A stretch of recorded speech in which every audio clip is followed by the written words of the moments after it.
Hello दोस्तों, मैं धनंजय गुप्ता आपका स्वागत करता हूं आज एक नई वीडियो में। आज के इस वीडियो में क्लास 12 केमिस्ट्री के डी तथा एफ ब्लॉक चैप्टर से हम एक इम्पॉर्टेंट टॉपिक को डिस्कस करेंगे।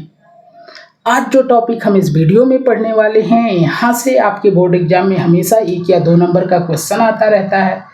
तो इस वीडियो को आप लास्ट तक देखें और ध्यान से देखें ताकि आपका पूरा कॉन्सेप्ट क्लियर रहे और आपको बोर्ड एग्जाम में इस टॉपिक से संबंधित क्वेश्चन में कोई डाउट ना हो।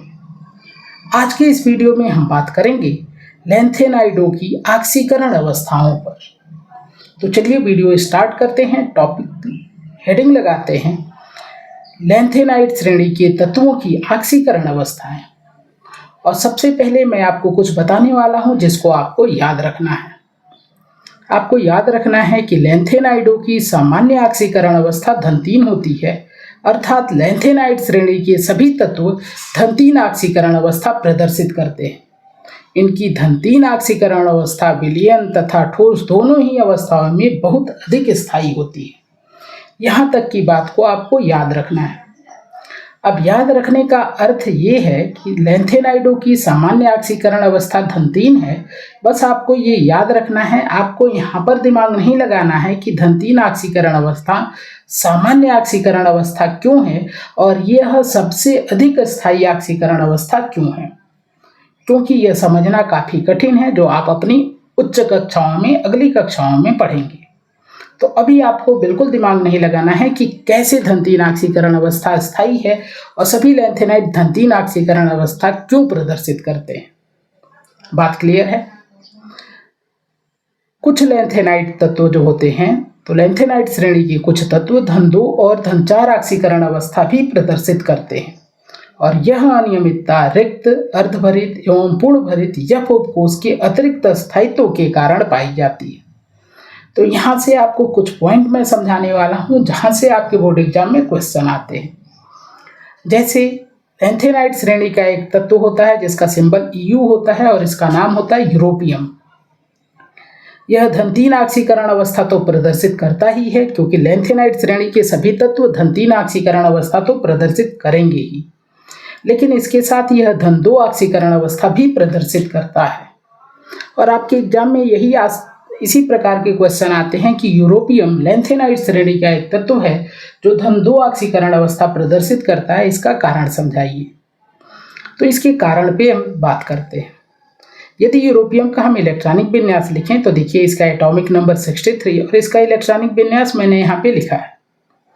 अब यदि यहाँ से हम 2 इलेक्ट्रॉन निकालने की कोशिश करें तो सबसे पहले बाह्यतम कोष का इलेक्ट्रॉन निकलेगा और यहाँ पे बाह्यतम कोष 6वां है, तो ये 6s2 के 2 इलेक्ट्रॉन निकल जाएंगे और इसके निकलने के बाद जो इलेक्ट्रॉनिक विन्यास में बचेगा वो Xe और 4f7। और आप जानते हैं कि 4f7 अवस्था में f उपकोष अर्धभरित अवस्था में है जिसके पास अतिरिक्त स्थायित्व है। तो Eu2+ क्यों प्रदर्शित करता है? इसका कारण है 4f के अतिरिक्त स्थायित्व का होना। बात क्लियर? इसी प्रकार से एक और भी एग्जाम्पल आपको ध्यान रखना है, YB इटर्बियम। ये भी धन 2 ऑक्सीकरण अवस्था प्रदर्शित करता है। क्यों करता है? तो इसके इलेक्ट्रॉनिक विन्यास को यदि आप देखें तो यहाँ पर यदि 6s2 को हम निकाल दें तो एक स्थायी इलेक्ट्रॉनिक विन्यास प्राप्त होगा जिसमें 4f14 यानी कि f उपकोष पूरा भरा हुआ मिलेगा। और आप जानते हैं कि पूर्ण भरित उपकोष जो होते हैं वो भी अतिरिक्त स्थायित्व वाले होते हैं। तो YB2+ क्यों होता है, क्यों प्रदर्शित करता है? क्योंकि 4f14 जो है इसके अतिरिक्त स्थायित्व के कारण है। बात क्लियर है? अगली बात जो आपको ध्यान रखना है कि Eu2+ प्रदर्शित करता है, YB2+ प्रदर्शित करता है। क्यों करता है? कारण अभी मैंने आपको समझाया। इनमें Eu3+ और YB3+ में परिवर्तित होने की प्रबल प्रवृत्ति होती है, क्योंकि लैंथेनाइड श्रेणी का जो सबसे अधिक स्थायी ऑक्सीकरण अवस्था है वो धन 3 है। तो ये धन 2 ऑक्सीकरण अवस्था में ज़्यादा स्थायी नहीं है। अपने आप को अधिक स्थायी करने के लिए ये धन 3 ऑक्सीकरण अवस्था को प्राप्त करना चाहते हैं। अब सोचो कि यदि Eu2+ Eu3+ में परिवर्तित हो तो इसको क्या करना होगा? तो इसको एक और इलेक्ट्रॉन का त्याग करना होगा।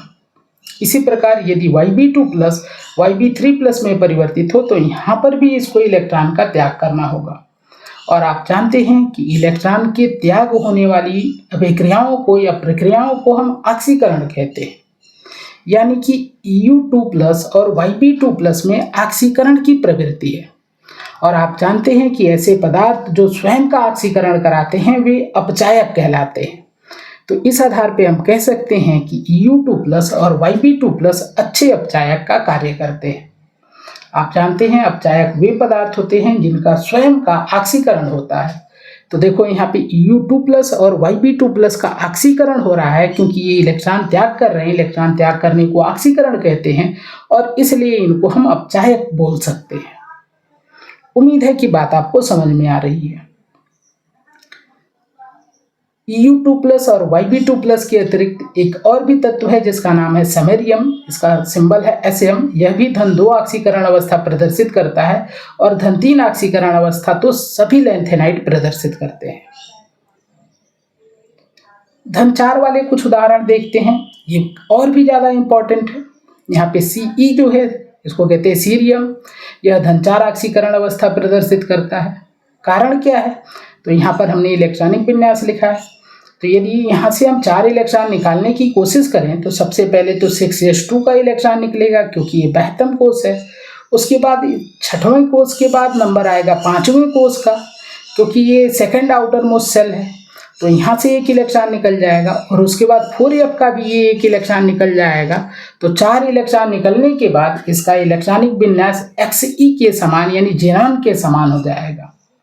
तो हम कह सकते हैं कि Ce4 प्लस में उत्कृष्ट गैस का विन्यास प्राप्त होता है और इसलिए यह विन्यास अधिक स्थायी है, इसलिए Ce धन 4 ऑक्सीकरण अवस्था प्रदर्शित करता है।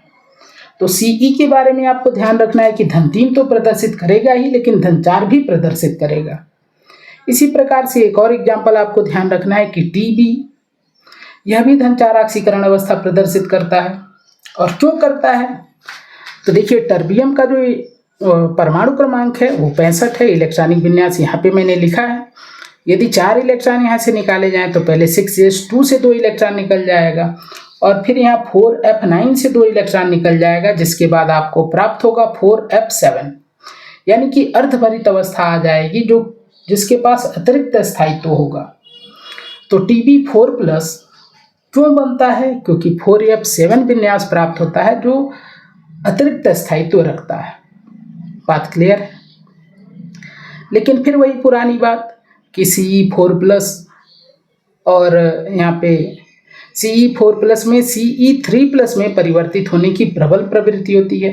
इसका कारण क्या है कि लैंथेनाइड में सबसे स्थायी ऑक्सीकरण अवस्था धन 3 होती है, तो धन 4 में Ce स्थायी नहीं है, इसलिए Ce धन 4 Ce धन 4 Ce धन 3 में बदलना चाहता है और यदि ये इस रूप में बदलता है तो यहाँ पर इसको इलेक्ट्रॉन ग्रहण करना पड़ेगा और इलेक्ट्रॉन ग्रहण करने की प्रक्रिया को आप अपचयन कहते हैं। यानी कि Ce4 प्लस में इलेक्ट्रॉन ग्रहण करने की प्रबल प्रवृत्ति है, यानी खुद के अपचयन कराने की प्रवृत्ति है और जिस पदार्थ का अपचयन होता है उसे आप ऑक्सीकारक कहते हैं। तो Ce4 प्लस के बारे में हम कह सकते हैं कि Ce4 प्लस प्रबल ऑक्सीकारक के समान कार्य करता है और यहाँ पे ध्यान रखने वाली बात है कि यह जल को भी ऑक्सीकृत कर सकता है, परंतु जल के ऑक्सीकरण की प्रक्रिया बहुत मंद होती है और Ce4 प्लस को इसलिए एक विश्लेषणात्मक अभिकर्मक के रूप में यूज करते हैं।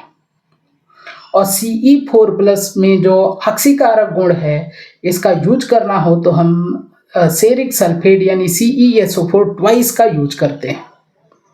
तो Ce4 प्लस किस रूप में हम लेंगे जब ऑक्सीकारक के रूप में कार्य करना हो इससे? तो सेरिक सल्फेट या आप कह सकते हैं सीरियम सल्फेट के रूप में लेंगे। बात क्लियर है? Ce और Tb के अतिरिक्त जो Pr है, Nd है, Dy है, ये भी धन 4 ऑक्सीकरण अवस्थाएं प्रदर्शित करते हैं।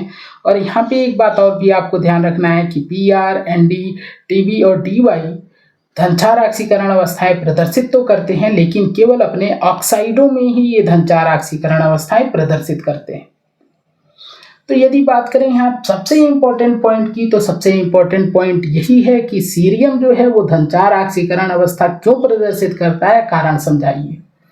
और दूसरा इम्पोर्टेंट क्वेश्चन है कि सीरियम का उपयोग विश्लेषणात्मक अभिकर्मक के रूप में क्यों किया जाता है, कारण समझाइए।